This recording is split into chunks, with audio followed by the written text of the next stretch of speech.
dan bahagia. Bertemu lagi dengan Bapak Sodiri, Guru SMA 1 Bener, Kabupaten Indramayu, Jawa Barat. Video kali ini kita akan belajar ekonomi kelas R kelas 11 dengan topik badan usaha dalam perekonomian, submanajemen badan usaha. Menu pembelajaran kali ini yang pertama adanya tujuan pembelajaran, materi pembelajaran, latihan soal, dan referensi. Tujuan pembelajaran, peserta didik mampu memahami berbagai konsep badan usaha dalam konteks perekonomian di Indonesia. 1. Peserta didik mampu memahami konsep dasar manajemen. 2. Peserta didik mampu menjelaskan fungsi-fungsi manajemen.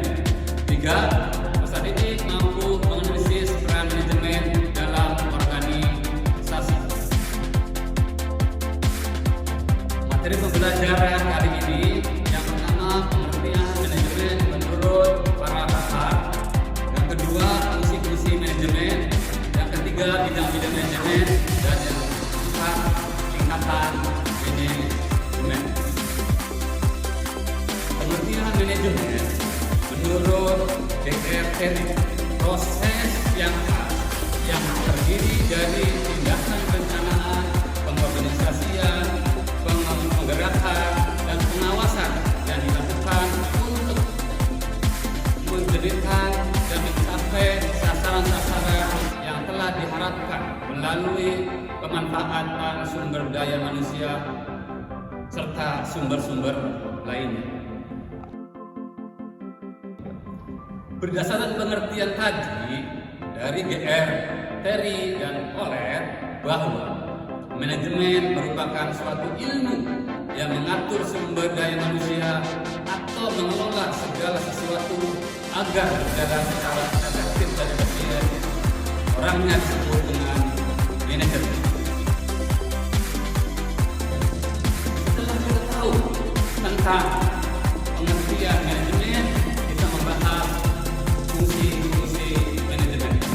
Anak-anak perlu mengetahui bahwa fungsi manajemen terdiri dari 4. Yang pertama, fungsi manajemen perencanaan, yaitu planning, fungsi perumusan dan penyusunan agar yang dilakukan untuk mencapai tujuan, menentukan strategi dan program kerja yang akan dilakukan serta kebijakan yang akan diterapkan.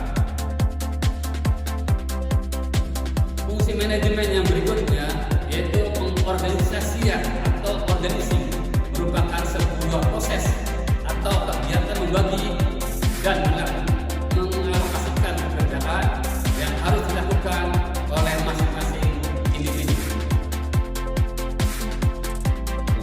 Fungsi manajemen yang berikutnya yaitu fungsi pelaksanaan atau aktuatif. Fungsi ini menggerakkan agar semua anggota kelompok bekerja secara efektif dan efisien sesuai dengan tugasnya agar tujuan organisasi dapat dicapai. Anak-anak yang hebat, fungsi yang selanjutnya yaitu fungsi pengawasan atau controlling. Fungsi ini akan menilai apakah sudah direncanakan berjalan dengan baik atau tidak. Apakah ada yang harus diperbaiki untuk evaluasi dan perbaikan ke depannya. Jadi fungsi manajemen sebenarnya ada 4. Anak-anak yang hebat, setelah kita mempelajari fungsi-fungsi manajemen, sekarang kita akan mempelajari bidang-bidang manajemen. Yang pertama adalah bidang produksi. Bidang manajemen produksi suatu kegiatan yang dilakukan untuk mengatur jalannya proses produksi yang dilakukan oleh suatu perusahaan.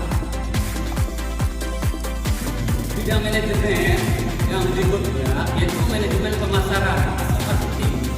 Manajemen ini kegiatannya untuk mengatur proses penyampaian produk dari produsen ke konsumen agar berjalan secara efektif dan efisien. Manajemen yang ketiga yaitu manajemen keuangan. Kegiatannya mengatur dalam usaha cara pencarian dan memanfaatkan dana agar berjalan secara efektif dan efisien dalam melaksanakan kegiatan suatu perusahaan. Anak-anak yang hebat, manajemen yang berikutnya adalah manajemen personalia, yaitu merupakan ilmu dan seni mengatur hubungan dan peranan tenaga kerja agar efektif dan efisien untuk membantu terwujudnya perusahaan dan karyawan supaya lebih sejahtera. Anak-anak, materi yang berikutnya yaitu tentang tingkatan manajemen. Tingkatan manajemen itu ada 3. 1. Top manajemen, middle manajemen, dan lower manajemen. Perhatian soal ini hanya sebagai sumber, yaitu contohnya fungsi manajemen yang bertujuan untuk mengatur sumber daya manusia dan material disebut dengan apa? Yaitu dengan pengorganisasian. Demikianlah pembelajaran kali ini. Semoga bermanfaat bagi kita. Kita akan terus kembali dalam pembelajaran berikutnya. Salam bahagia.